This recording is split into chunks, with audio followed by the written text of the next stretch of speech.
napenda kutambua itifaki yote iliyotambulishwa hivi punde. Mimi neno langu kwako ni dogo sana. Kwanza naomba nikuhakikishie Singida yetu mkoa mzima hususan manispaa tuko salama. Tumeshiriki uchaguzi mkuu salama, tulimaliza salama, tuliendelea na shughuli zetu kama kawaida.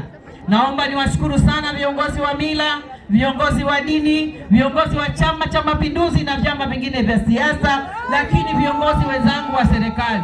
Na kubwa zaidi niwashukuru sana vijana wa mkoa wa Singida.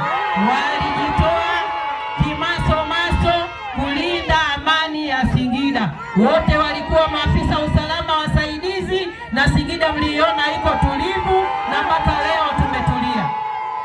Mheshimiwa mgeni rasmi, maendeleo utayaona kadri unavyokwenda. Nikisema mimi leo hizi shilingi trilioni 1.964 tutakesha hapa.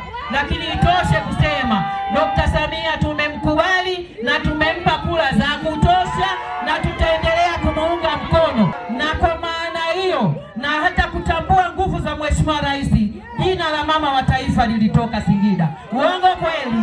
Kama mfikishie salamu. Singida tuko timamu, tunaendelea kumuunga mkono, tunatekeleza ilani ya Chama cha Mapinduzi kwa kasi kubwa sana. Lakini naomba ukamwambia asante kwa mambo haya mawili makubwa. Katika siku 100 za Dr. Samia, tayari nimeshapokea wageni wanaokuja kuanza ujenzi wa uwanja wa ndege Singida.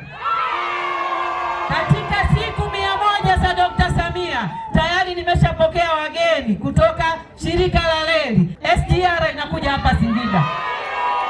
Kwa hiyo mama mwambie kaweza tena. Asante.